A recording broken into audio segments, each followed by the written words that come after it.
وخير الهدي هدي محمد صلى الله عليه وسلم وشر الأمور محدثاتها وكل محدثة بدعة وكل بدعة ضلالة وكل ضلالة في النار ثم أما بعد. Yang dimuliakan pengurusi, sahabat-sahabat yang dirahmati Allah, pertamanya mari kita merafakkan setinggi-tinggi kesyukuran kehadrat Allah Subhanahu wa taala kerana dengan taufiknya dapat kita hadir dalam Dewan Baitul Salam dalam kerangka usaha kita untuk memahami isi kandungan sebuah kitab yang agung, iaitu kitab Syarah Aqidah Tahawiyah karangan Al-Imam Ibnu Abil Izz rahimahullah, yang mensyarahkan matan yang ditulis oleh Al-Imam Abu Ja'far At-Tahawi rahimahullah. Sebelum kita masuk kepada perbincangan kitab dan isi kandungannya, sebelum mula kuliah ni, saudara Syekh Abu Talhah kita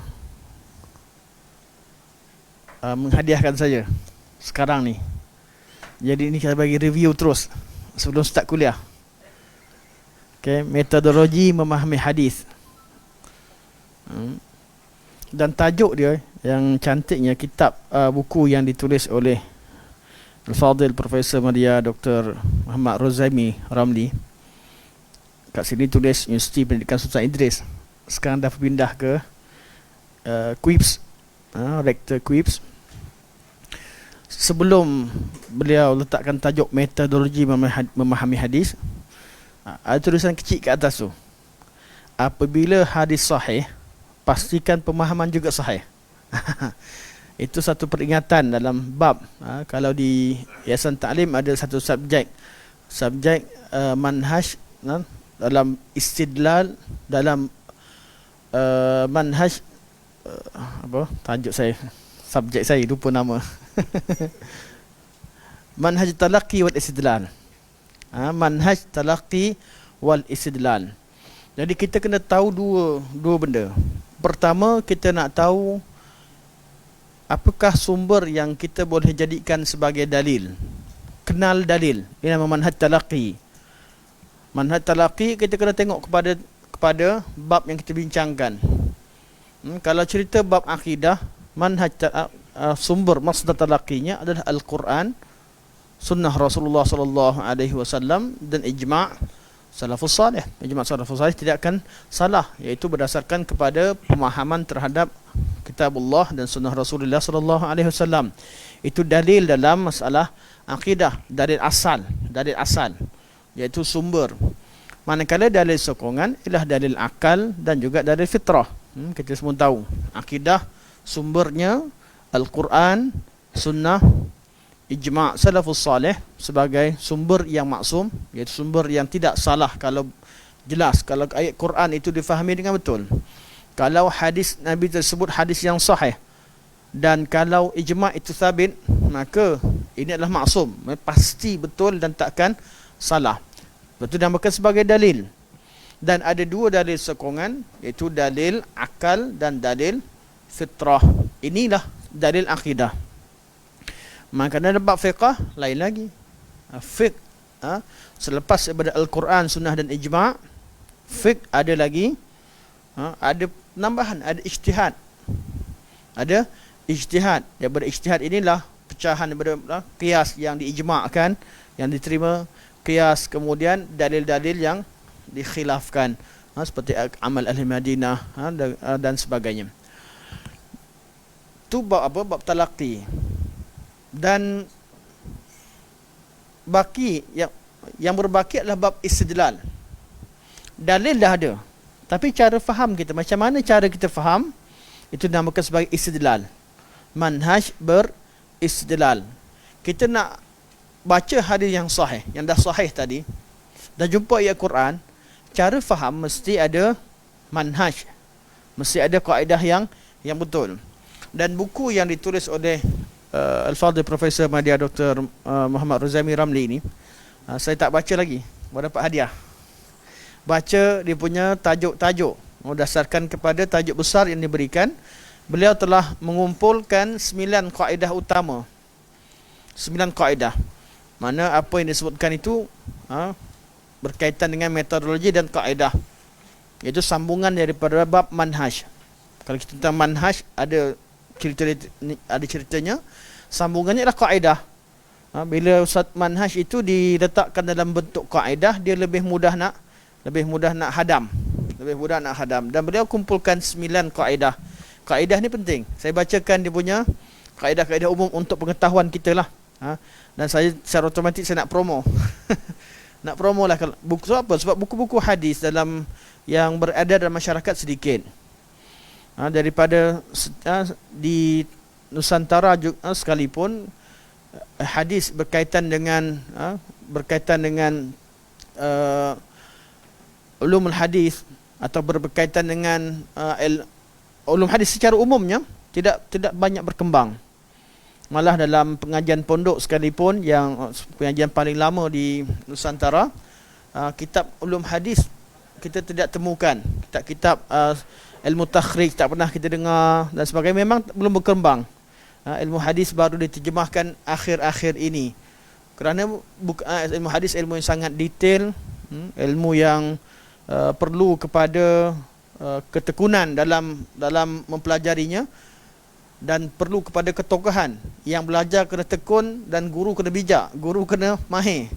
Kalau tak susah. Jadi pakar-pakar hadis wujud namun tidak ramai, menyebabkan ilmu ini agak lambat berkembang. Dan ini antara salah satu usaha buku-buku yang ditulis dalam bahasa Melayu untuk memudahkan kita untuk mengetahui macam mana cara kita faham hadis.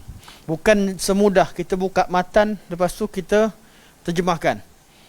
Bukan semudah kita serahkan hadis, ustaz tolong syarahkan. Belum lagi, dia kena tengok dulu apa yang ulama tengok. Tengok ni kaedahnya. Sebelum nak faham satu hadis, kita perlu tengok kepada beberapa kaedah. Di sini disebutkan 9 kaedah utama. Pertama, memahami hadis berdasarkan konteks Al-Quran. Mana berdasarkan konteks Al-Quran. Yang kedua, memahami hadis berdasarkan bahasa Arab. Saya baru tengok video tengah hari tadi, on the way balik mandu daripada Melaka ke sini. Video berkaitan dengan Al-Arraf ataupun pergi pada tukang ramal. Arraf dalam bahasa Arab artinya apa? Dukun lah, tukang ramal. Ada seorang ustaz ni terjemahkan tukang ramal. Dia bukan berdasarkan bahasa Arab, bahasa Melayu dia terjemahkan. Tukang ramal seperti yang meramalkan hujan, doktor yang meramalkan apa. Dia terjemahkan bahasa Melayu. Dia syarahkan bahasa Melayu ke atau syarahkan bahasa Arab? Okey. Matikan je. Kaedah terjemah tak kena kalau kita kaedah makna tukang ramal itu bahasa Melayu ke bahasa Arab? Bahasa Melayu. Tak payahlah syarahkan tukang ramal cuaca, pergi kepada doktor ramalkan kamu nak mati. Itu cara bahasa Melayu, bukan syarah bahasa Arab. Okay, kita bila nak syarahkan istilah, mesti istilah syarak itu yang kita syarahkan. Ambil ayat Quran, terjemah, syarahkan dengan makna Al-Quran yang lain, macam mana Imam Syafi'i buat ketika Imam Syafi'i khilaf berkaitan dengan lafaz salat di Masjidil Haram, adakah dapat 100,000 tu merangkumi seluruh tanah haram atau tidak. Beliau bawakan ayat Quran kalimah Al-Haram dalam Quran Karim tu, dapati bahawa ada ayat yang menamakan haram tu sebagai tanah secara keseluruhannya. Ada ayat yang menamakan haram tu pada masjid, ada ayat yang haram tu sebagai Kaabah. Itu cara syarah yang betul. Bukan dengan begitu terjemahkan soalan orang baca, ambil soalan orang, bacakan terjemah bahasa Melayu, lepas tu dia syarahkan bahasa Melayu tu. Tak kenalah. Jadi kita bila kita tengok bila kita baca kaedah-kaedah begini, kita dapat bezakan siapa yang sampaikan ilmu yang tepat berdasarkan pada metodologi pemahaman nas, dan siapa yang tersilap. Lepas tu penting. Memahami hadis berdasarkan bahasa Arab. Yang ketiga, memahami hadis berdasarkan asbab wurud. Asbab wurud sama asbab nuzul. Asbab nuzul untuk Al-Quran Karim, asbab wurud adalah untuk hadis. Tengoklah pada hadis, Nabi kata man sanna fil islami sunnatan hasanatan falahu ajruha wa ajru man amila biha. Ketika seorang lelaki memulakan sedekah, tiba-tiba dia ambil faham hadis, tak ikut pada konteks, boleh buat benda baru. Sedangkan kalimah itu man sanna fil Islam, bukan man ahdatsa fil Islam. Tengok kepada bahasa sekalipun, makna yang situ man sanna adalah bukan bererti ahdatsa. Man sanna yang memulakan, bukan bererti ahdatsa, bukan bererti yang cipta. Dan kaedah yang seterusnya disebutkan oleh Profesor Madia, memahami hadis berdasarkan ilmu maqasid syariah. 5 maksud syariah yang utama. Yang kelima, memahami hadis berdasarkan dimensi yang melingkarinya. Masa keadaan, ikut pada keadaan masa, tempat, tengok kepada ahwal yang ada di ketika zaman tersebut. Jangan ambil hadis zaman dulu, ambil hadis yang tak kena pada tempat. Bila kita tahu masa tempat, kita tahu yang mana nasah, yang mana mansukh. Bila kita baca hadis, bila kita dengar saja contoh Abu Hurairah radhiyallahu anhu mengatakan sami'tu Nabi sallallahu alaihi wasallam yaqul. Abu Hurairah berkata, aku dengar Nabi kata, automatik kita yang belajar hadis tahu hadis yang lewat, bukan hadis yang awal Islam. Sebab Abu Hurairah baru datang ke Madinah Munawwarah, jumpa Nabi selepas Khaybar. Bila selepas Khaybar, dan beliau kata sami'tu, aku dengar langsung dari Nabi, artinya hadis mutaakhir. Bila kita automatik. Sebab tu nama, bila kata kalimah sami'tu, kalimah an, kalimah ra'aitu dan kalimah ni semua ulama mengambil berat tentang lafaz, satu lafaz tu sebelum pada matan. Belum sampai pada matan, kita tahu hadis ni berlaku bila, keadaannya bila, waktu peperangan. Kalau hadis Nabi umirtu an uqatilan nas hatta yaqulu la ilaha illallah. Terkejut, la ilaha illallah. Aku diperintah untuk memerangi manusia. Memerangi artinya berperang dengan manusia. Hadis tu hadis konteks peperangan. Bila dalam peperangan memang kita suruh untuk perang sehingga ucap kalimah la ilaha illallah. Bukan pergi bunuh orang di mana-mana. Konteks peperangan, uqatilan nas, muqatalah berperang, bukan suruh pergi bunuh, suruh pergi mana? Perang, iaitu lawan, bunuh kalau dia termasuk Islam ketika peperangan. Memang sedang dalam perang, mana ada orang dalam peperangan tak tembak? Nampak musuh depan tengah tembak, kita baik, kita tunggu tembak dulu. Mana ada? Konteks mesti tepat. Bila kita ambil hadis dalam peperangan, bawa pergi letak kat mana? Dalam konteks dalam konteks masyarakat majmuk sebagainya.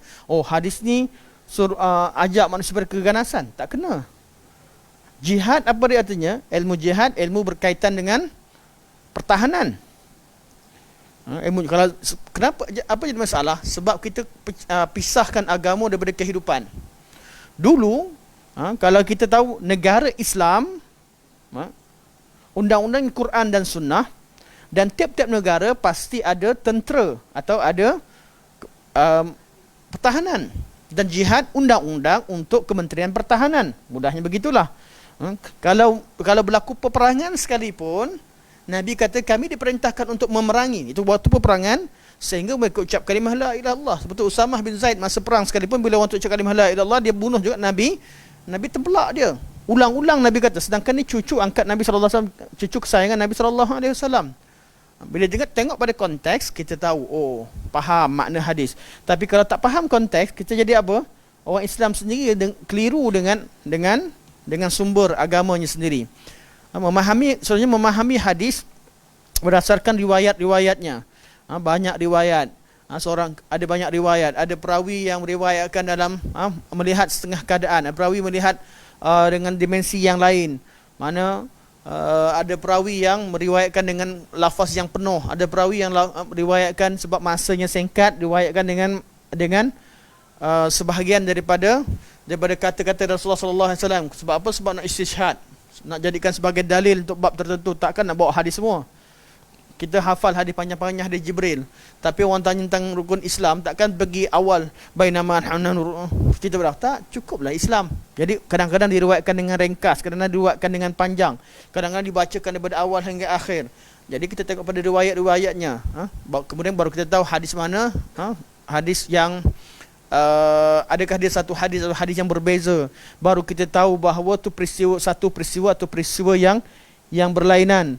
Supaya nak hukumkan, adakah kalau benda tu satu peristiwa sahaja, tak boleh kita maknakan dengan dua makna yang bertentangan. Tapi kalau dua peristiwa, boleh berkemungkinan dia berdasarkan kepada konteks setiap peristiwa. Ada kaedah memahami hadis, dan 8 memahami hadis berdasarkan metafora atau bahasa kiasan pada setengah tempat, bukan pada setengah tempat yang boleh dalam hadis berkaitan dengan majaz dan sebagainya. Apabila ianya berkaitan dengan majaz mursal, majaz akli dalam bab kinayah, bab berkaitan dengan jenis-jenis uslub balaghah yang digunakan pakai dalam hadis. Namun perlu tahu kat mana yang perlu digunakan ilmu balaghah, di mana perlu difahamkan berdasarkan kepada nas. Ini semua perlu dipahami. Dan yang ke-9 memahami hadis berdasarkan pembuktian saintifik.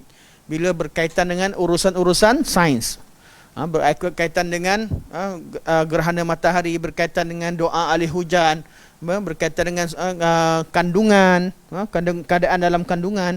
Islam tidak menghalang apabila satu perkara itu mampu dicapai oleh akal, memang urusan zahir, maka kita gunakan segala pendengaran, penglihatan dan akal yang Allah berikan pada kita untuk mentadabbur kalam Allah.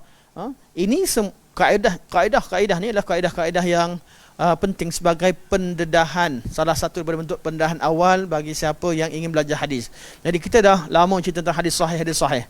Cara faham pun perlu kita tahu. Dan bila kita baca macam ni, kita tengok satu persatu, kita akan sangat menghargai ulama-ulama yang telah lama berjuang dalam bidang hadis, ulama-ulama bukan sekadar hadis saja, ulama-ulama Islam secara keseluruhannya yang cuba sampaikan kepada kita hadis seperti mana yang dikehendaki oleh syarak. Dan ini buku ni antara buku yang terbaik. Boleh yang penting, yang ni sorry Abu Talha, kalau dia marah anda jaga. Boleh order dengan saudara Abu Talha. Kalau nak promote di Baitul Sunnah, order dengan Hadi Akmal. Ni order di Baitul Salam, sahabat kita ada berapa Syekh harga? 30. Masya-Allah. Masya-Allah, betul. Okey, RM30. Ni bukan dalam masjid dalam masjid tak ada jual. Ini dewan kelas dan anda tak jual, anda cuma elankan. Okey, insya-Allah. RM30 boleh order dengan sahabat kita Saudara Abu Talha, insya-Allah. Macam mana caranya, jumpa sendirilah. Yang bagi yang nak beli, yang tengok secara online, komen kat bawah. Biasanya komen Eti tak baca. Hari ni insya-Allah kena baca. Kalau ada yang komen kat bawah, Eti kena baca hari ni. Baca komen betul-betul. Dan insya-Allah kita kita buka balik. Tak apalah, setengah jam, tapi kebetulan subjek kita pun sekarang kita akan cerita tentang beberapa kaedah dan memahami nas dalam ni. Jadi nilai tambah lah, ada nilai tambah berkaitan dengan subjek yang sedang kita bincangkan sekarang. Okey. Kita tengok muka surat 130. 130.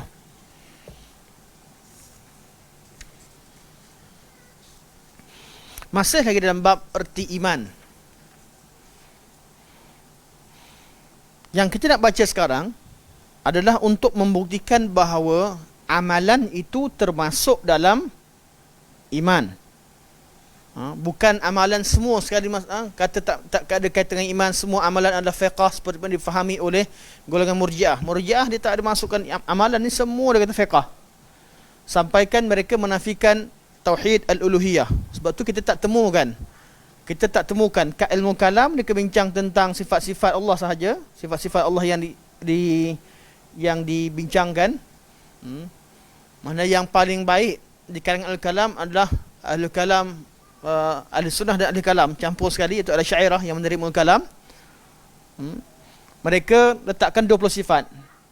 Jadi kalau kita belajar akidah atau belajar tauhid, kata cukuplah sifat 20. Okey, kat mana tempat cerita pasal zodiak ni? Jumpa tak dalam sifat 20? Kat mana tempat nak bincang tentang istighasah dengan wali, istighasah dengan mana-mana kubur? Kat mana nak bincang tentang istighasah dengan Rasul? Kat mana perbincangan berkaitan dengan hukum sihir? Di sini kelompongan yang ada. Pergi pada masalah fiqh, kata perbezaan fiqh. Buka kitab fiqh daripada bab taharah sampai akhir bab waqaf, bab ihya'ul mawat dan sebagainya. Jumpa ke perbincangan berkaitan dengan istighasah? Tak jumpa. Jadi memanglah bab ini antara bab yang tidak difahami oleh masyarakat. Sebab tu kita jumpa, kita temukan bomoh yang baca sifat 20. Bukan sifat 20 tu salah. Saya tak kata salah dalam erti kata sifat 20. Sifat 20 itu sifat Allah Subhanahu Wa Taala. Malah kita galak, kita tahu bahawa sifat itu antara sifat yang wajib kita beriman dengannya. Cuma metodologi yang mengisbatkan sifat 20 tersebut dengan kaedah akal, itu yang kita kritik. Sifat yang ada tu tak ada masalah. Itu sifat yang sabit dalam Al-Quranul Karim. Istilah-istilah qidam sebagainya kita dah bincang dari segi pengistilahan. Tapi dari segi makna, kalau dimaknakan dengan betul, ada tak dalam Al-Quranul Karim? Ada. Tapi cara pengisbatan tersebut menggunakan akal semata-mata. Sebab tu wajib mustahil, sifat wajib, sifat mustahil, sifat harus tu akal semata-mata. Artinya sifat tu sabit dengan akal, dan bila kaedah tu dipelajari, automatik kita akan belajar bab seterusnya. Selepas sifat 20 al-aqliyat ni, yang sifat-sifat yang sesuai dengan akal, kita akan belajar tentang sifat-sifat khabariyah. Sifat-sifat yang Quran sebut, yang hadis sebut, tapi tak sesuai dengan akal. Dia ada, bukan sekat sifat 20, dia ada rentetannya. Bila kita belajar dengan kaedah begitu, hati-hati. Kalau belajar 20, jangan sampai beriman bahawa Allah beristiwa di atas arash. Dia akan ada dalam tu, kaedah tu. Jadi bukan sebab sifat 20. Kadang-kadang kita tak faham, orang ingatkan kita ni menentang sifat 20 dan sebagainya. Tidak. Sifat 20 boleh difahami dengan kaedah, bukan dengan kaedah, dengan nas. Syarahkan seperti nas. Bila orang syarahkan dengan seperti nas, sudah pasti mereka akan terima sifat khabariyah. Namun kaedah itu kenapa kita tidak ketengahkan? Sebab kalau orang buka, orang pergi baca, balik semula ke kaedah yang sama. Sebab itu kita lebih baik kita kemukakan dengan kaedah yang telah disusun oleh ulama salafus salih, cara pemahaman daripada nas direct, bukan melalui kaedah-kaedah tersebut. Sebab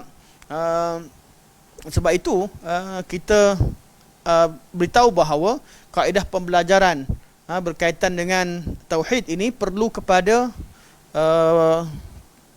memahami dengan makna akidah itu dengan lebih luas. Ilmu kalam tidak memasukkan amal dalam perbincangan.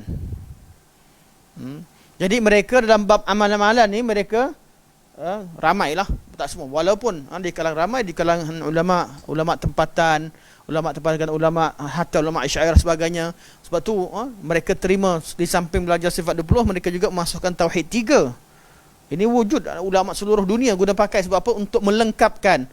Kerana pembelajaran sifat 20 ini hanya sebahagian daripada bab kecil dalam masalah akidah. Bukan bab kecil, bab tu bab besar lah, tapi maksudnya sebahagian kecil berdasarkan kepada keseluruhan perbincangan masalah akidah. Masalah tauhid, masalah sifat-sifat yang lain, masalah-masalah uluhiyah, masalah-masalah rububiyah. Masih banyak, masih luas ilmu akidah. Bukan jadi pakar akidah hanya faham berkaitan dengan sifat 20 sahaja.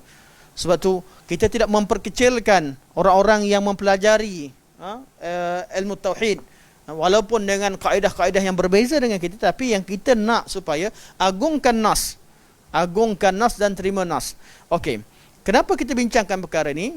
Dan kenapa pelajaran berkaitan dengan tauhid 3 cuba ditolak? Kerana punca utamanya, kerana dalam tauhid 3 ini ada tauhid al-uluhiyah.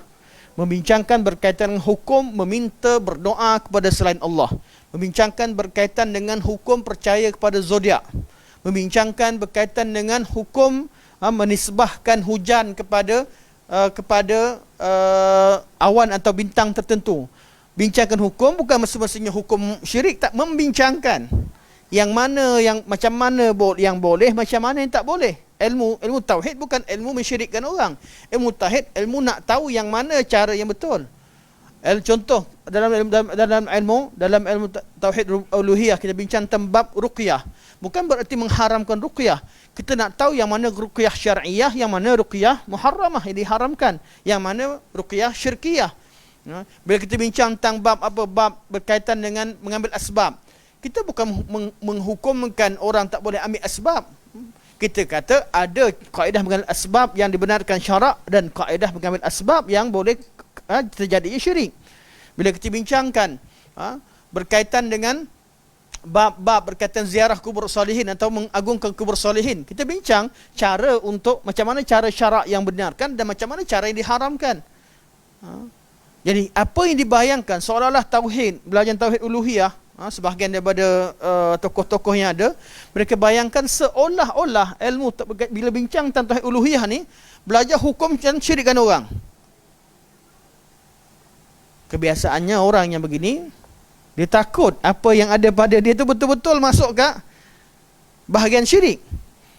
Kalau betul-betul yakin bahawa yang kita buat tu tak termasuk syirik, ajarkan supaya orang nampak jelas. Bincangkan supaya nampak jelas, supaya kita tahu. Dan apa yang disebut kaedah tauhid 3 yang dibincangkan sekarang sebagainya, itu rentetan daripada perbincangan bab iman ni. Amalan masuk atau tidak dalam takrif iman. Jadi adakah tauhid dan iman ini hanya membincangkan tentang soalan i'tiqad? Murji'ah kata hanya i'tiqad, tidak melibatkan lafaz, tidak melibatkan amal. Yang dibuktikan oleh ulama-ulama dahulu, sejak pada kita nukilkan kata-kata Imam Bukhari, kita nukilkan kata-kata Imam Salafus Salih, semua sekali ni nak buktikan bahawa sebahagian daripada amalan termasuk dalam masalah akidah. Kerana orang yang buat amalan tersebut mesti didasari oleh kepercayaan dan akidah tertentu. Orang yang pergi minta kat wali, pergi minta menyeru nama istighasah pada wali, mesti didasari oleh akidah dalam hati dia bahawa wali itu memiliki keistimewaan tertentu. Sebab tu dulu kita cakap benda ni orang marah. Sekarang ni terus teranglah buka lah YouTube. Mereka dah mengaku dah bahawa wali jaga kawasan lah, wali ni ada kuasa, wali seperti Jibril. Nabi Khidir adalah seperti Jibril. Jibril hantar syariat daripada langit untuk Nabi SAW dalam bab syariat. Khidir menghantar ilmu laduni kepada Nabi Musa. Musa terima syariat daripada Jibril dengan kitab Taurat, dan terima ilmu laduni daripada Khidir. Sedangkan peristiwa Khidir hanyalah peristiwa Allah Subhanahu Wa Taala nak didik Nabi Musa supaya tawaduk dengan ilmu, supaya akur dengan kekurangan di ilmu kita paling banyak macam sekarang. Walaupun Nabi Musa manusia terbaik pada zaman tersebut, namun tetap mungkin ada dalam sisi tertentu banyak ilmu yang kita tidak tahu. Bukan membahagikan syariat kepada lain dengan hakikat, dengan makrifat dan hakikat sebagainya. Ini semua kesempatan yang diambil daripada kisah-kisah nabi-nabi dan sebagainya untuk menyatakan atau untuk mengajak manusia bahawa adanya ajaran Allah selain daripada syariat yang dibawa oleh Rasulullah sallallahu alaihi wasallam. Kita ucap kalimah la ilaha illallah Muhammadur Rasulullah. Maknanya apa? La ilaha illallah ada nafi dan isbat. Tauhid dalam tauhidkan Allah dalam ibadah kita. Muhammad wa asyhadu anna Muhammadar Rasulullah, tauhidkan mutabaah kita hanya kepada Rasulullah sallallahu alaihi wasallam. Tidak ada jalan lain untuk kita selamat menuju ke hari akhirat, menuju ke syurga Allah Subhanahu Wa Taala, menuju redha Allah Subhanahu Wa Taala, kecuali dengan jalan yang ditunjukkan oleh Nabi Muhammad sallallahu alaihi wasallam. Inilah kalimah syahadah yang sering kita baca. Kerana kita bila baca kalimah syahadah, kita juga ada visi dan misi. Ini kepentingan nak faham maksud dalam bab yang kita bincangkan sekarang. Perbincangan dah panjang, mukadimah pun panjang. Jadi kita terus masuk kepada muka surat 130. Kita baca pada atas. Oleh kerana sandaran di dalam Al-Quran begini bentuknya, oleh kerana sandaran dalam Al-Quran begini bentuknya, maka lihatlah dalam kalam syar'i bagaimana apabila perkataan iman dibawakan secara umum. Okey. Oleh kerana kaedah kita belajar sebelum ini, sandaran arti ataf dan ma'tuf yang kita belajar sebelum ini. Mana kalau ada huruf waw, kata golongan Murji'ah, mereka kata, Allah kata innal ladzina amanu wa amilus solihat. Sesungguhnya orang beriman dan beramal soleh. Kalimah dan menunjukkan bahawa iman dan amal soleh itu berbeza, kata mereka. Dan Syekh buktikan bahawa betul iman dan amal soleh, dua perkara waw itu pada setengah keadaan memang betul memisahkan antara dua benda yang berbeza, tapi bukan bererti tak ada kaitan. Bukan bererti tidak ada kaitan. Kadang-kadang mutabayinain, artinya memang benda beza betul. Datang dalam dewan ini ada sebahagian yang hadir dari kalangan lelaki. Hadirin dalam dewan ini ada lelaki dan perempuan, contoh. Lelaki dan perempuan, dan tadi memisahkan antara dua jenis yang berbeza. Saya memiliki pen dan kertas. Pen dan kertas, dan itu memisahkan antara pen dan kertas. Memang dua benda berbeza, mutabayinain. Kadang-kadang dan ini tidak pisahkan dua benda yang berbeza, tak ada kaitan. Kadang-kadang dan menceritakan tentang cerita sebahagian, membezakan antara yang umum dan yang salah satu pada juzuknya. Tanazzalul malaikatu warruh. Malaikat turun berbondong-bondong dan Jibril. Jibril pun malaikat. Jadi bila dipisahkan wow, tak semestinya memisahkan antara dua benda yang berbeza. Jadi Jibril sebahagian daripada malaikat, Mikail sebahagian daripada malaikat. Dan bila dalam nas-nas yang disebutkan, bila disebutkan contoh berkaitan dengan nama-nama malaikat, man kana aduwwan lillahi wa malaikatihi wa rusulihi wa Jibril wa Mikail, barang siapa yang menjadi musuh kepada Allah dan malaikat-malaikatnya, rasul-rasulnya, dan kepada Jibril dan Mikail. Jibril dan Mikail disebut selepas sebutkan malaikat, artinya tidak semestinya memisahkan. Jibril walaupun telah sebut malaikat dan ada waw yang memisahkannya, namun Jibril tetap sebahagian daripada malaikat. Waw ini tidak semestinya pisahkan. Memanglah Jibril tu lebih khusus berbanding dengan perkataan malaikat secara umum, lafaz malaikat. Namun dia berbeza. Dia tidak semestinya benda yang berlainan. Sama dengan iman dan amal soleh. Kita kata amal itu sebahagian daripada iman. Iman ini merangkumi segala, merangkumi akidah, i'tiqad dalam yang kita yakin, apa yang kita yakin dalam hati, apa yang diungkapkan, apa yang diamalkan. Kemudian dan disebutkan dan amal soleh sebagai satu penegasan terhadap kepentingan amal soleh dalam selepas kita beriman, fokus kepada amal soleh. Jadi ini bukan satu perkara yang memisahkan atau mengeluarkan amal daripada iman. Begitu juga mungkin kerana waw itu menjadi memisahkan antara dua benda yang talazum antara satu sama lain. Allah sebut berkaitan dengan bab talazum, Allah sebut wala talbisul haqqo bil batil wa taktumul haqqo wa antum ta'lamun. Jangan kamu campurkan antara yang hak dengan yang batil dan sembunyikan yang hak. Bila orang campur adukkan, mesti ada benda yang disembunyikan. Automatik. Bila orang sembunyikan, artinya dia mesti campur adukkan. Dia cakap tak tahu semua. Ni walaupun ada kalimah wa taktumunul haq, ada waw. Itu talazum. Talazum artinya disebutkan juga bahawa perangai, ada orang perangai campurkan yang hak dan batil. Ada orang sembunyikan yang hak. Hakikatnya sama je. Cuma Allah nak beritahu bahawa ada orang tujuan pertama dia, kaedah dia buat, kaedah dia sesat adalah dia campur adukkan. Ada orang kaedah dia tutup kebenaran. Kalau fikir betul-betul sama je. Sama dengan ghairil maghdubi alaihim waladdallin. Bukanlah golongan yang kamu murka dan golongan yang sesat. Hakikatnya golongan sesat tu Allah murka, yang murka pun sesat. Namun dari segi konteks berbeza sebab puncanya. Tapi dari segi tak boleh kata sifat Yahudi tak ada kat Nasrani, Nasrani tak ada kat Yahudi, atau ada semua.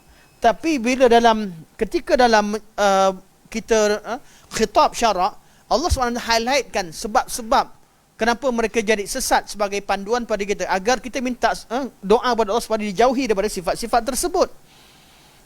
Waw tidak semestinya memisahkan dua benda yang mutabayinain, yang memang berbeza terus.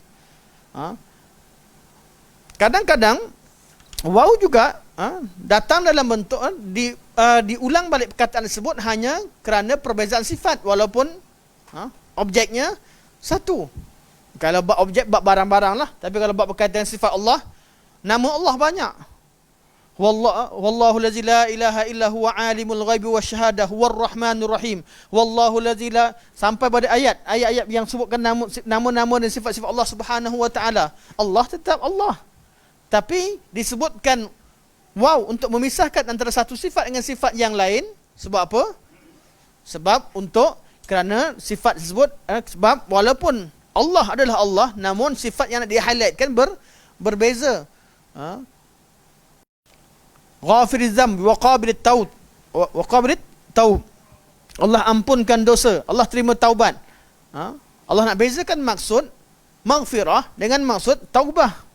Walaupun dari segi asalnya ghafiruz dzambi wa qabilit taub, semuanya Allah Subhanahu wa taala yang ampunkan dosa dan yang menerima taubat, Allah Subhanahu wa taala.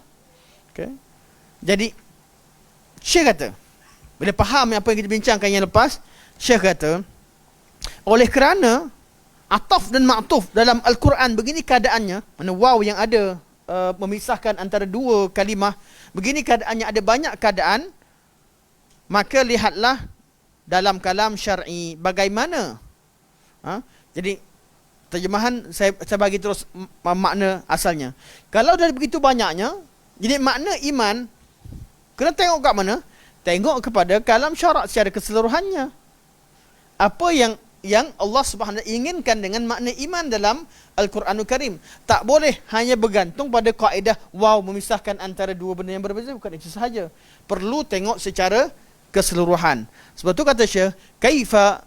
Okey, kita tengok pada lafaz asalnya. Kata Syekh, wa idza kana al-'atfu fil kalami yakunu ala hadhihi al-wujuh. Kalau ataf dalam kalamullah datang dengan pelbagai bentuk keadaan begini, nazarna fi kalami syari', kita kena tengok pada ayat Al-Quran itu sendiri dan juga hadis Nabi sallallahu alaihi wasallam. Kaifa warada fihi al-iman. Kalimah iman macam mana disebutkan dalam ayat Quran dan hadis-hadis Rasulullah sallallahu alaihi wasallam. Fawajadnahu iza utliqa yuradu bihi ma yuradu bihi bilafzil birri wat taqwa wad din wa dinil Islam. Bila kita tengok kepada iman yang disebutkan dalam teks-teks Al-Quran dan Sunnah, kita dapati makna iman adalah makna seperti mana diterangkan dalam bab bir, taqwa, din dan agama Islam secara keseluruhannya. Jadi iman bukan terhad kepada apa? Bukan terhad kepada etikad dalam hati saja. Dia merangkumi segala ajaran Islam, merangkumi makna al-bir, merangkumi makna taqwa. Iman secara umum merangkumi makna agama, orang beriman, orang beragama, mewakili agama Islam dan sebagainya. Perlu tengok kepada keumuman makna iman.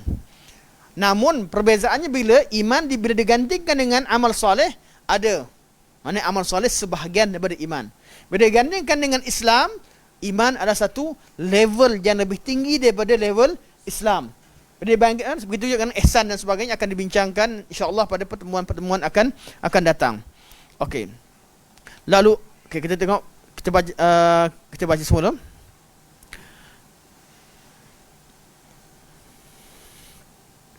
Secara umum ia membawa makna berbuat baik. Lebih antum boleh buat nota situ, membawa makna albir. Buatkan bahasa Arab albir. Memang albir makna berbuat baik, tapi di sini nak bincang tentang makna iman adalah maknanya albir. Kalimah itu sendiri. Kalimah iman adalah maknanya albir. Taqwa, kalimah at-taqwa. Kemudian hutang tu potong, bukan hutang, bukan ad-dain tapi ad-din, agama. Dan dinul Islam, itu agama Islam. Jika disebut iman, iman itulah taqwa, iman itulah bir, iman itulah ad-din, iman itulah dinul Islam. Kenapa ad-din dia sudah dipisahkan? Kadang-kadang Allah sebut ad-din, bila sebut ad-din maknanya Islam. Sebab tidak ada agama yang diterima di sisi Allah kecuali agama Agama Islam. Sebab tu Allah, ada tak istilah adyan dalam Quran? Tak ada. Mana ada agama-agama dah ni? Allah sebut Yahudi, Nasrani, tapi Allah tak sebut adyan, agama-agama. Tak, sebab di sisi Allah agama hanya satu. Yang lain semua sesat. Cuma zaman sekarang orang kata semua agama suruh buat baik. Zaman sekarang punya istilah memang suruh buat baik.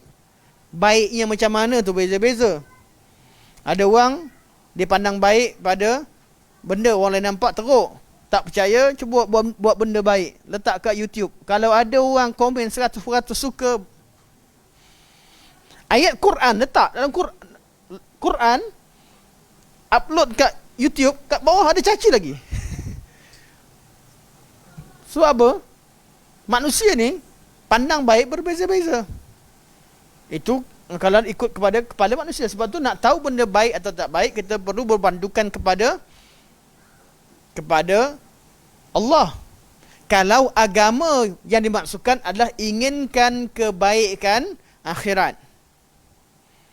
Kalau agama yang dimaksudkan inginkan kebaikan akhirat, kita mesti tengok siapa yang akan berikan kebaikan tersebut di hari akhirat. Kita bincang agama, orang beragama nakkan apa? Mesti nak kepada balasan selepas kematian. Semua agama cerita tentang balasan selepas kematian. Itu bezanya agama dengan falsafah. Ideologi falsafah, dia pun ada undang-undang dia. Siapa kata Calvinism tak ada dia punya Immanuel Kant. Siapa kata dia tak letakkan dia punya kaedah-kaedah dalam pengurusan kehidupan? Ada. Kita pergi pada komunis. Oh, lagi ada orang tengok komunis. Kalau tengok kepada dunia sahaja, tak payah tengok agama, tengok pada falsafah pun cukup. Kalau sekadar tengok cara nak uruskan undang-undang dunia sahaja, tak payah tengok agama. Tapi kalau sebut agama, mereka meyakini bahawa Tuhan itu wujud. Dan Tuhan inilah yang memberikan balasan selepas hari kematian. Selepas kematian. Macam mana? Itu berbeza. Ada agama dia tak tahu hari akhirat. Yang dia tahu lepas mati hidup semula. Selepas kematian, lahir semula keadaan macam mana? Dia nak lahir dalam bentuk yang lebih baik, jadi kaya di kehidupan akan datang. Aku miskin ni sebab apa? Aku miskin dan susah sebab kehidupan dulu aku banyak buat hal. Kan? Ada agama yang begitu. Jadi sebab tu mereka bila tengah ditindas begitu, rasa diri dia ditindas semua sekali, pening kepala, mati sajalah.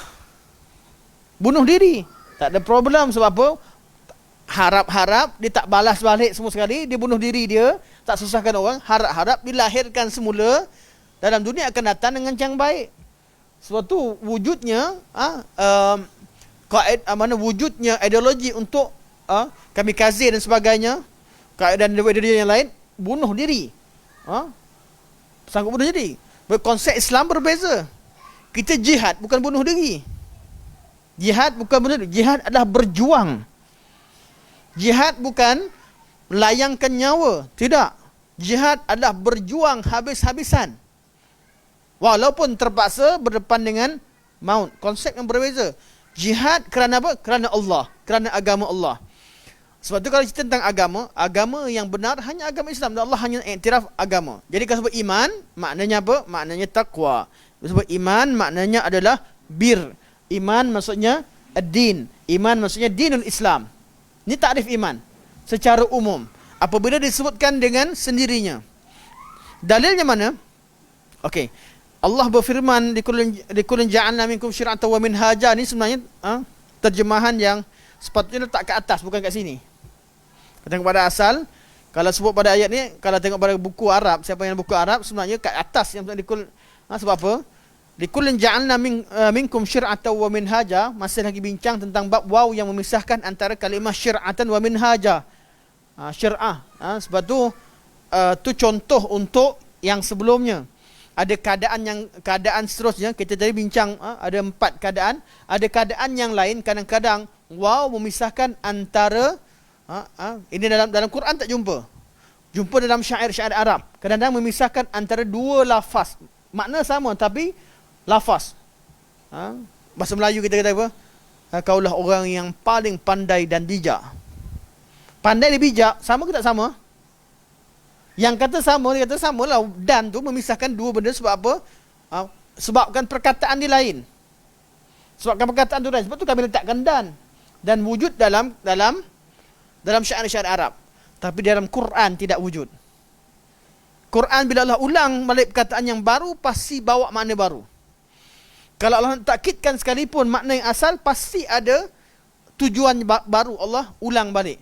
Fabi ayyi ala'i rabbikuma tukadziban, ulang hampir 20 kali tersebut. Okay.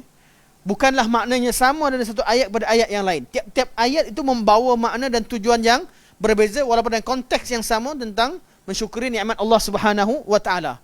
Namun tiap-tiap ayat itu bawa makna. Siapa kita bertengok kepada tadabbur surah Ar-Rahman. Okey. Namun ada sebahagian daripada ulama, sebahagian kecil kata ada juga dalam Al-Quran. Kat mana? Tu dia. Likullin ja'alna minkum syir'atan wa minhaja. Kata mereka syir'ah dengan minhaj artinya adalah syariat. Sama aja. Minhaj pun dia, syariat pun dia, cuma lafaz berbeza. Itu pada yang bagi pandangan tersebut. Jadi kata Syekh, ada yang kata dalam Quran pun ada, iaitu lafaz syir'atan wa minhaja. Tapi Syekh kata pandangan ini pandangan yang lemah, dibincangkan pada tempatnya. Sebenarnya syir'ah dengan minhaj makna yang berbeza. Syariat berkaitan dengan syariat yang dibawa oleh tiap-tiap rasul-rasul. Minhaj kembali kepada akidah. Akidah yang sama. Ini perbincangan. Tapi Syekh bawakan ayat ni bukan untuk membuktikan, bukan ikut susunan. Sebab tu terjemahan ada silap kat sini. Ada salah susun. Sebab apa? Kenapa saya sebut salah? Sebab dia kata lalu Allah berfirman menurunkan ayat ini. Ini bukan riwayat yang akan dibacakan, bukan berkaitan dengan sebab nuzul likullin ja'alna minkum syir'atan wa minhaja, tapi ayatnya berkaitan dengan penurunan ayat laisal birra an tuwallu wujuhakum.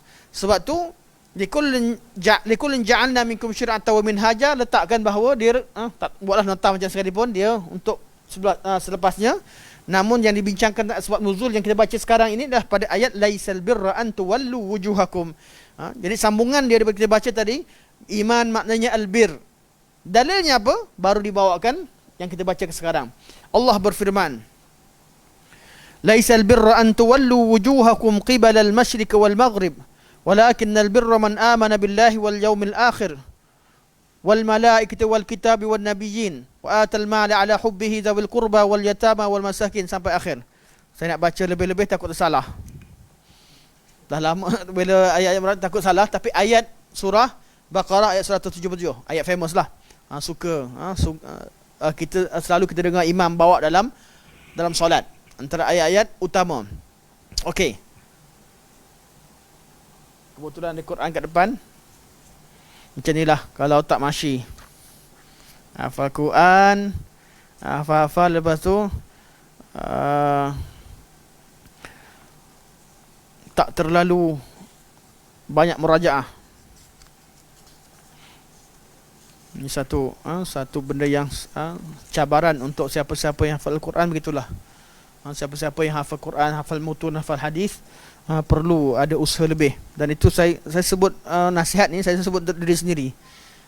Kita cerita bukan nak cerita tentang orang, kita sendiri. Masalah-masalah berkaitan kalau Allah berikan nikmat hafal Al-Quran, kita dapat nikmat hafal hadis Rasulullah SAW, pastikan kita sentiasa ulang kaji, tengok balik, sebab ini satu nikmat yang besar.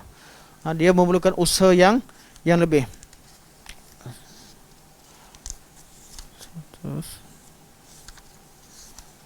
Okey. Boleh buka pada ayat tak silap saya 177 ke? Ada tu situ. Baqarah 177. Okey. Okey. Kenapa saya buka? Sebab dia kalau letakkan ayat separuh macam ni kita tak faham. Kena baca ayat full. Okey. Kita baca dulu riwayat yang disebutkan.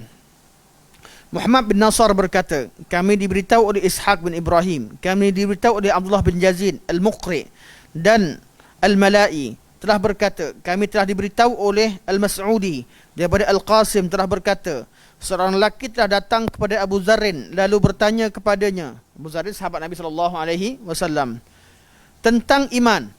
Jadi tak ditanya pada Abu Zarin, iman ni makna dia apa? Jadi ada orang tanya pada takrif iman. Kata lalu maka lelaki itu berkata, lalu beliau membacakan. Dia kata, orang tanya pada Abu Zarin Al-Ghifari, makna iman ni apa? Wahai sahabat Rasulullah sallallahu alaihi wasallam, apa makna iman?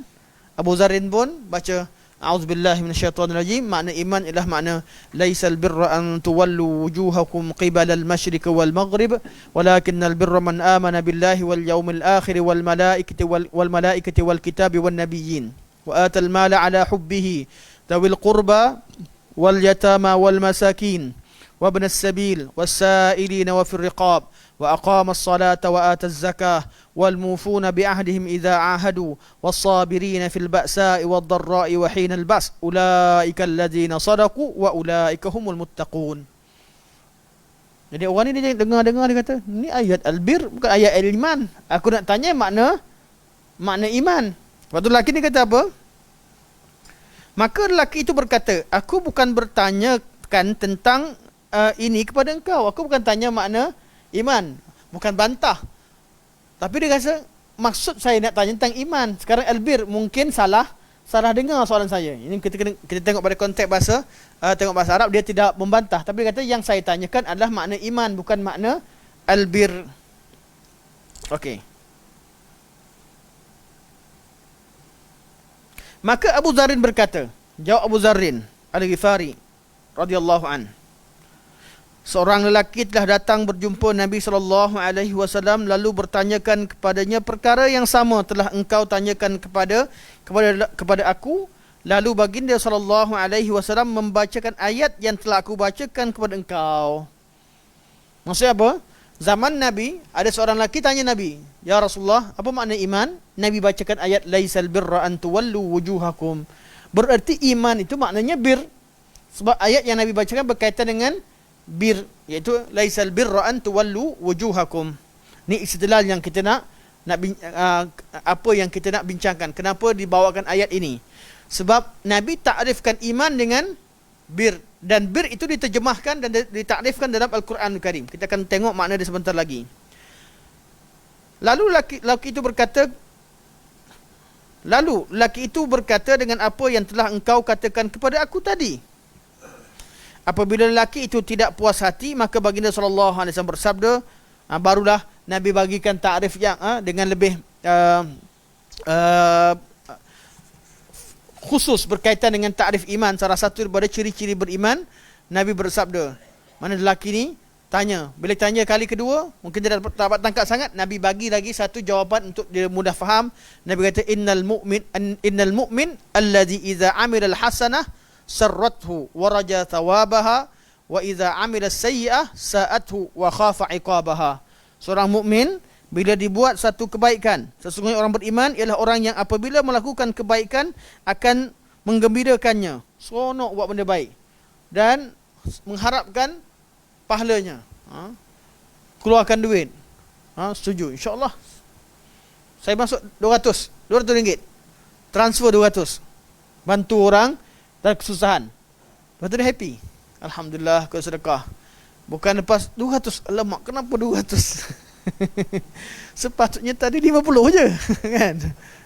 Ya, keluar duit kat masjid, kat tabung kan. Keluar duit lah, mak tak ada duit RM1. Biasanya RM1 kan kita ni. Yang ada semua duit RM20. Tak apalah, bismillah. Lepas masuk je rasa, kenapa dah 20? Tu kena masuk iman kurang lagi sikit. Orang beriman ni bila dia buat satu kebaikan, dia gembira, seronok. Kadang-kadang dia susah, kadang-kadang dia berkorban, tapi dia rasa gembira dengan pengorbanan yang dilakukan. Dan dia mengharapkan pahala Allah Subhanahu Wa Taala. Yakin, dah buat, Allah dah suruh, benda tu buat betul, tawakal ala Allah. Jangan menyesal kemudian. Kadang-kadang orang nak bagi ni, dia ada tujuan lain. Tengah berkawan baik, aku bagilah handset aku ke kau. Aku kena beli ni, ambil free. Kalau tak, bagi 200. Handset 2,000. 200. Sampai masa bergaduh je, menyesal aku handset dulu. Kan, bila bergaduh. Janganlah bergaduh tu kena baik semula. Kena rapat semula. Tapi kalau dah bagi kebaikan tu, harapkan pahala daripada Allah Subhanahu wa taala. Okay. Jangan batalkan pahala yang kebaikan yang kita telah lakukan. Yang benda baik kita dah buat tu, bergembira. Jadi Nabi bagi ta'rif yang lebih mudah difahami. Orang mukmin kalau dia betul-betul beriman, dia dah buat satu kebaikan, Allah mudahkan dia buat satu kebaikan, dia bergembira dengannya. Orang mukmin bila Allah berikan rezeki, hidup bersama dengan ibu bapa yang telah tua. Kan? Siapa pun dah hidup senang. Tapi bila ada mak ayah yang dah tua ni, kudrat tak kuat, tak kerja, kan? Lepas tu banyak bercakap, banyak komplain dan sebagainya. Kita duduk sempat pada waktu begini, seorang mukmin akan rasa gembira. Ni nikmat Allah. Pintu syurga yang luas terbuka di depannya. Ada yang terpaksa ambil cuti kerja, ada terpaksa berhenti kerja, jaga mak ayah dan sebagainya. Jangan rasa menyesal. Bergembiralah, seronoklah dengan nikmat Allah berikan, supaya kita korbankan dunia kita untuk kebaikan akhirat. Kita bantu mak kita, kita bantu diri kita, kerana itulah pintu syurga yang paling luas. Allah kata kepada bahawa seorang bapa ni adalah pintu syurga paling luas untuk anaknya. Pintu yang paling tengah, pintu yang paling luas. Siapa yang sempat dengan mak bapanya, ibu bapanya ketika usia tua,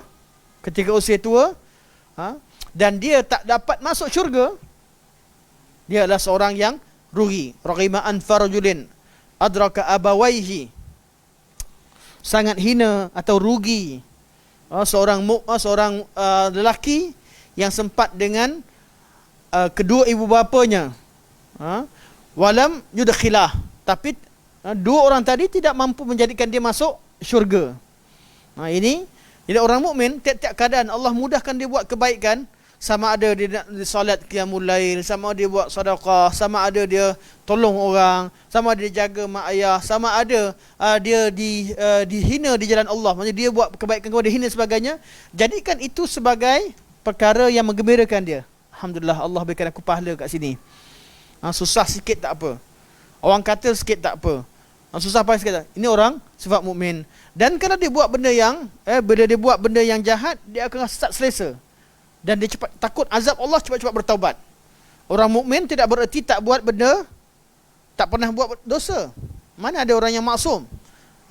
Tetap dia buat dosa. Itu Nabi ikrarkan, semua orang akan pernah buat dosa, tapi dalam keadaan tersilap, dalam keadaan tidak mampu kadang-kadang untuk berdepan dengan hawa nafsunya. Itu tandanya imannya berkurang. Namun imannya boleh dinaikkan semula dengan taubat, istighfar dan rasa tak seronok dan menyesal terhadap amalan dilakukan. Okey. Ta'rif yang, dan kata Syekh, inilah dia jawapan wa kadzalika ajaba jama'atu minas salaf bihadzal jawab. Dan kalau tengok kepada riwayat-riwayat, beginilah dia yang dijawab oleh ulama salafus salih bila ditanya tentang ta'rif iman. Okey, soalan kita tentang bab ini, apa kaitan dengan tajuk yang kita bincangkan? Kita bincang bahawa iman, amal termasuk dalam iman ataupun tidak. Ini perbincangan asal yang kita nak bincangkan. Okey, siapa boleh bagikan istinbat daripada ayat surah Baqarah 177? Kalau siapa dapat bagi istinbat, nak kata nak bagi hadiah, semua lebih kaya kot. Rasa sama, kita sama level. Jadi kita tak adalah hadiah-hadiah. Kalau kat sekolah kita boleh, angkat RM10, semangat budak-budak jawab. Kan? Kalau sekarang ni kata angkat RM10. Alah Ustaz, minggu lepas saya belanja untuk makan kan. Siapa yang belanja lepas, terima kasih. Barakallahu fikum. Okey. Tengok ayat balik. Tengok pada ayat 177 surah Baqarah. Okey. Tengok ayat tu, perhatikan betul-betul maknanya. Tengok dalam makna. Tengok betul-betul dan cuba keluarkan, cuba beristidlal dengan ayat ini, membuktikan bahawa ada kaitannya dengan tajuk yang kita bincangkan sekarang.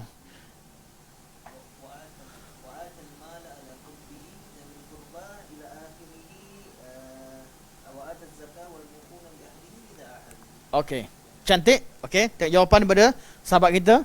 Wa atal mala, Allah kata laisal birra an tuwallu wujuhakum qibala al-masyriq wal maghrib walakinna birra man amana billahi wal yawmil akhir wal kitabi wan nabiyyin. Betul kan? Wasailina wa fil riqab.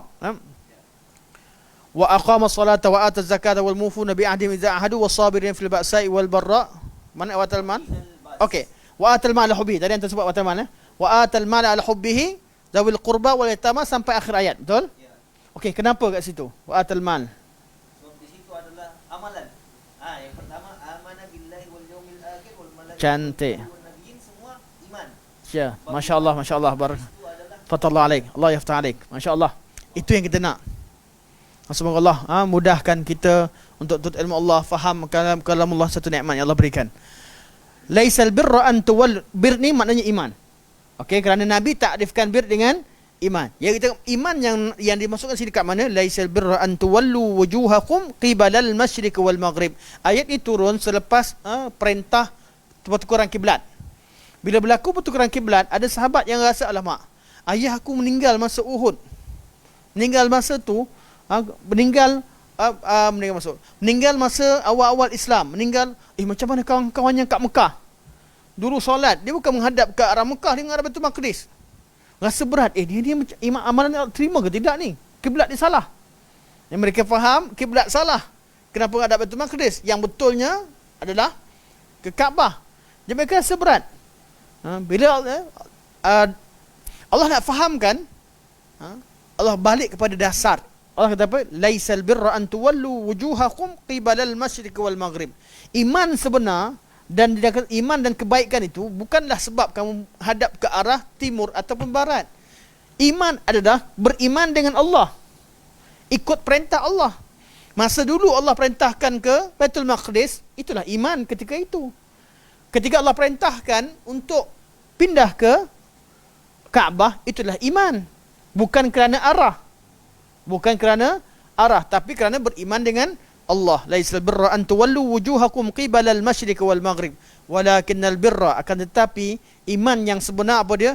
Man amana billah, beriman dengan Allah, yang Allah maksudkan. Allah perintahkan, kita ikut, itulah makna sebenar. Dan makna seterusnya adalah syarah kepada makna rentetan daripada iman dengan Allah. Allah perintahkan kita beriman dengan Allah wal yaumil akhir. Dua ni, percaya pada Allah, percaya pada akhirat, ditambah dengan percaya kepada Nabi. Tiga ni dinamakan sebagai usul dakwah. Usul dakwah. Usul dinamakan sebagai usul dakwah dalam konten. Siapa nak buat konten? Tiga ni konten pertama. Pertama, uluhiyah. Yang kedua, an-nubuwah, dan ketiga al-ma'ad. Ketuhanan, kenabian, dan hari pembalasan selepas kematian. Dalam dakwah kita mana-mana sekalipun, kita kena masukkan tiga unsur ini sebagai asas. Kemudian, kalau seorang dah beriman dengan Allah, beriman dengan hari akhirat, beriman dengan Nabi, maka automatik dia akan beriman dengan malaikat, automatik akan beriman dengan kitab, automatik akan beriman dengan qada dan qadar. Beriman dengan kitab kenapa? Sebab Allah kirimkan kitab melalui malaikat Jibril kepada Nabi SAW. Dengan beriman dengan Allah dan beriman pada hari akhirat, maka lahirnya iman dengan qada qadar. Qada qadar kata disertai dengan iman akhirat. Sebab tu orang yang kata, Allah insya-Allah ada kebaikan. Kebaikan apa anak aku mati? Dia marah pula kat kita. Semoga Allah berikan kebaikan di atas musibah yang menimpa tuan. Cakap senang. Sebab apa dia nampak kebaikan? Bukan pada akhirat, dia nampak dunia saja. Qada dan qadar ni hanya orang mampu beriman dengannya apabila dia tengok pada akhirat. Ya Allah, lama dah sakit Ustaz, doa, dah habis dah saya doa. Saya dah tahajud banyak dah. Dah banyak tahajud, dah pergi jumpa ustaz tak sembuh. Kita tengok kebaikan. Kebaikan pertama yang kita tengok, kebaikan akhirat. First, sebelum kita nak tengok hikmah, bila kita beriman dengan hari akhirat, beriman dengan Allah, beriman dengan hari akhirat, baru kita nak tengok hikmah-hikmah kat dunia ni kalau ada. Kalau tak ada, cukuplah kebaikan akhirat. Walal akhiratu khairul laka minal ula. Akhirat tu lebih baik daripada dunia. Ini paling penting. Jadi view dalam kepala kita ni, kita ada satu cara fikir. Bila berlaku apa-apa, akhirat yang lebih afdal. Ketahuilah akhirat tu lebih afdal berbanding dengan dunia. Ya. Jadi sebab tu bila Allah kata walakinnal birra man amana billahi wal yaumil akhir wal malaikati wal kitabi wan nabiyyin.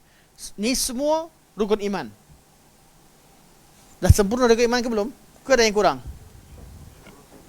Yang tak ada qada qadar, tak disebutkan. Kenapa? Qada qadar termasuk beriman dengan Alkitab. Qada qadar termasuk beriman dengan Alkitab.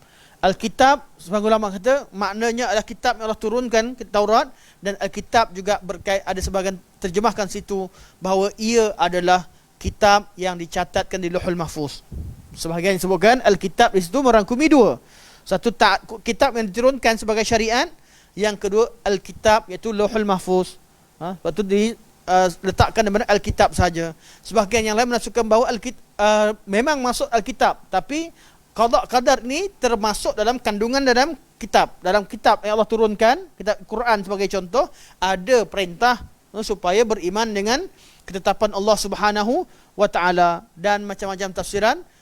Cuma kita orang tanya, Ustaz, kami ni cuma nak tengok je yang Allah sebut betul qada qadar. Kita kata, apa hikmahnya? Allah tak sebut beriman dengan qada qadar sekali dalam satu ayat. Beriman qada qadar Allah sebut tempat lain, tapi sekali. Kenapa hikmahnya? Allah nak beritahu bahawa agama ini tak cukup untuk kita syarahkan agama dengan Al-Quran. Agama ni yang bila Nabi syarahkan dengan hadis Jibril bahawa qada qadar termasuk rukun iman, perkataan Nabi sama validnya untuk menetapkan hukum, menetapkan akidah, sebagaimana juga Al-Quran menetapkan akidah.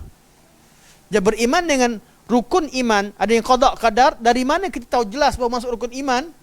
Melalui sunnah Rasulullah, dan sunnah Rasulullah adalah wahyu.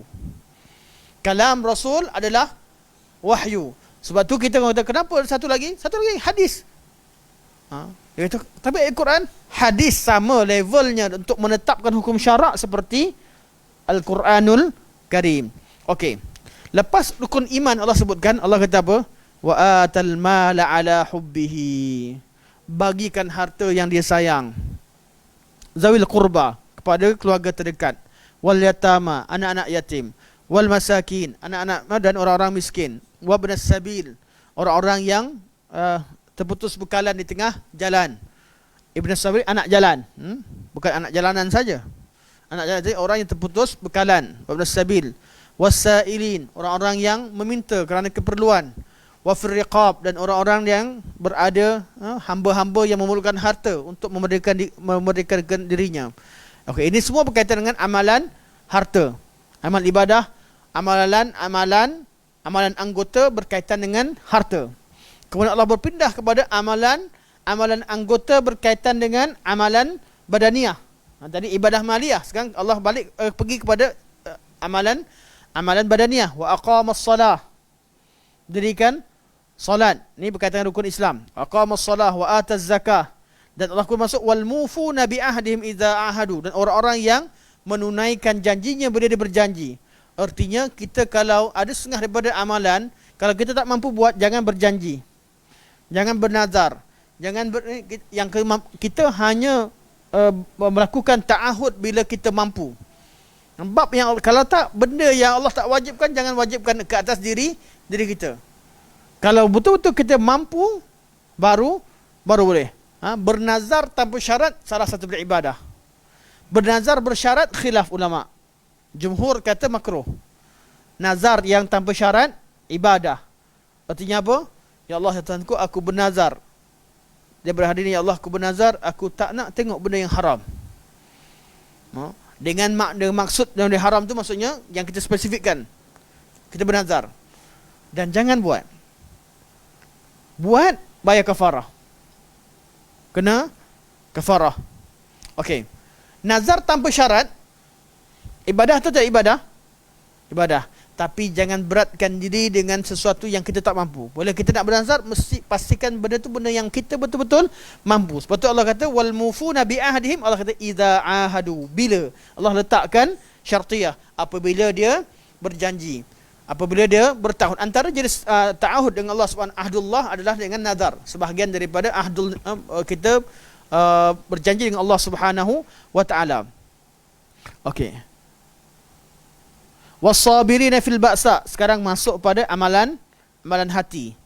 Yang bersabar ketika ba'sa wad darra.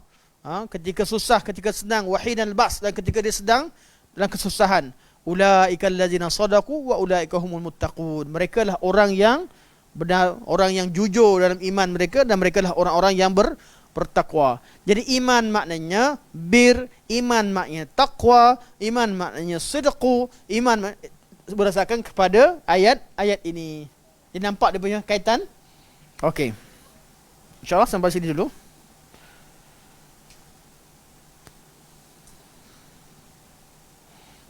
Minggu depan insyaAllah kita sambung pada sambungan cerita. Masih sama lagi, tapi dengan hadis yang lain insyaAllah.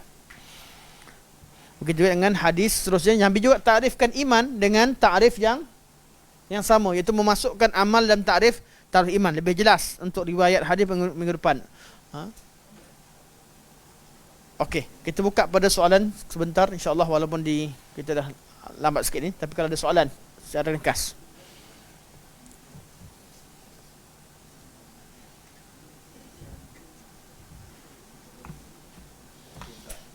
Assalamualaikum hayakallah Abang Razwan. Banyakkan syubhat. Bila dia kata pergi ke kubur, dia kata ini bukan orang kubur orang mati, tapi Allah dia. Cakap dia tu betul orang mati, tapi macam amalan salah. Adakah sama macam musyrikin dulu kan? Dia kata bukanlah yang dia ni yang bagi apa dia. Dalam dia kata Allah orang itu. Tu bab betul, bab ziarah kubur ke bab minta? Minta. Bila si Rasah dia kata kami ni walaupun minta dengan kubur, tapi hakikatnya kami i'tiqad Allah bagi. Ini yang kita maksudkan. Mereka mengeluarkan amalan daripada iman. Dia kata asalkan beriman bahawa Allah SWT ada yang memberi, jadi buat macam mana sekalipun tak ada masalah. Kita kata iman, kalau kita i'tiqad Allah yang beri, maka mintalah dengan Allah. Kalau kita yakin Allah yang beri, buat apa minta selain Allah? Kalau benda tu diajarkan, kita boleh kecualikan pada kaedah. Tapi jadi sama tak musyrikin? Sama cara istidlal. Kita nak kata dia musyrikin tak boleh lah. Tapi cara dia berhujah tu sama macam kaedah golongan musyrikin berhujah. Bila mereka sembah selain Allah semua sekali, orang tanya, pergi sembah patung, sembah mana tak? Logik dia kawan ni kata, mana buduhum illa liyuqarribuna ila Allahi zulfa. Kami tak sembah semua berhala-berhala ni kecuali agar dia lebih dekatkan kami kepada Allah dengan sedekat-dekatnya. Dekatkan kami lagi dengan Allah. Sebab apa? Kami ni berdosa. Ni satu sebab mereka cara ni. Jalan dia adalah mereka menimbulkan perasaan penyesalan yang melampau pada orang yang berdosa, sehingga mereka merasakan diri mereka sangat kotor dan tak layak berkomunikasi langsung dengan Allah, tak layak meminta langsung dengan Allah. Maka mereka perlu cari makhluk yang lebih suci untuk jadi perantaraan. Minta, dan mereka yang minta dengan Allah ini satu sebab dan punca banyak berlaku syirik. Sebab asalnya adalah untuk merasa diri menyesal. Namun agama kita bukan ikut logik. Kita menyesal dan rasa diri kita banyak dosa macam mana sekalipun, minta direct dengan Allah. Allah buka pintu taubatnya luas antara kita dengan Allah secara direct. Tidak perlu kepada perantaraan. Perantaraan hanya bab apa? Bab minta dia doakan kita. Dan bila waktu dia doakan kita, bila dia masih hidup, dah meninggal, dia tak beramal dah. Amalan dia terputus di dunia ini. Untuk orang soleh, kita tak boleh pergi minta kat kubur dia suruh minta doakan kita lepas dia meninggal. Sebab dia pun terhenti amalan dia. Dia baik macam mana sekalipun, mulia macam mana sekalipun, dia tidak lagi berada di alam untuk beramal. Dia tak berdoakan untuk kita lagi. Dia berada di masa dia mengharapkan doa kita. Kitalah yang berdoa untuk dia. Bukan kata dia ni tak bagus, dia tak baik. Tak. Orang soleh. Tapi amalan di alam barzah bukan waktu untuk beramal. Betul ulama hadkan.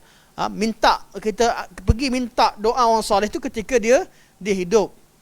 Bukan waktu dia dah meninggal. Kenapa golongan ni pergi buat juga? Sebab dia yakin wali-wali tak mati. Semua kita mati, berpindah alam barzakh. Tapi dia kata roh mereka masih ada persidangan, mereka masih ada begini begitu. Mereka memilih daripada duduk dalam kesenangan di alam barzakh, mereka memilih untuk datang ke dunia. Amboi. Kalau benda ni Nabi sebut, kita sami'na wa ata'na. Kita dengar dan kita kalau ada benda yang ni kita terima. Tapi kalau benda ni datang Nabi dah meninggal, masa Nabi hidup sekalipun, orang tanya tentang roh, soalan simple je tentang roh. Allah kata, "Qulir ruha min amri rabbi", katakan roh itu urusan Allah Subhanahu, urusan Rabbku. Zaman Nabi hidup dan Nabi tak cerita pasal roh. Kisah-kisah wali datang bila? Sebelum masa Nabi hidup ke, sebelum Nabi hidup ke? Semua selepas. Ijma'. Okay. Macam mana mereka tahu detail sangat tentang roh? Tahu lagi organisasi wali-wali. Bukan setakat tahu wali tu ni. Organisasinya sekarang macam mana begitu. Detail dari mana tahu tentang alam roh ni? Sebab tu kita kena kembali kepada manhaj yang benar. Bab akidah, bab perkara ghaib, perlu kembali kepada nas. Tak ada nas kita tak terima. Walaupun mimpi takkan bukan satu mimpi hanya bawa mubasyirat, menggembirakan dan membawa berita yang menakutkan kita bila kita melakukan satu kesalahan. Tapi dia mimpi takkan boleh menambah atau mengurangkan syariat yang telah sempurna ini. Kalau ada mimpi amalan baru dapat syaitan. Kamu amalkan dengan tak. Tapi kalau mimpi kata pergi buka Sahih Bukhari. Lama kau tak baca Sahih Bukhari, terimalah. Pergi buka atau mimpi lama tak datang kuliah akidah, datang. Kalau mimpi macam tu datang, terima je lah, mimpi tu peringatan. Alhamdulillah, barakallahu fikum, insyaAllah. Okay, insyaAllah sampai sini saja. Subhanakallah walhamdulillah, asyhadu an la ilaha illa anta, astaghfiruka wa atubu ilaik. Wa sallallahu alaihi Muhammad wa ala alihi wa sahbihi wa baraka wa sallam. Alhamdulillahirabbil alamin. Wassalamualaikum warahmatullahi wabarakatuh.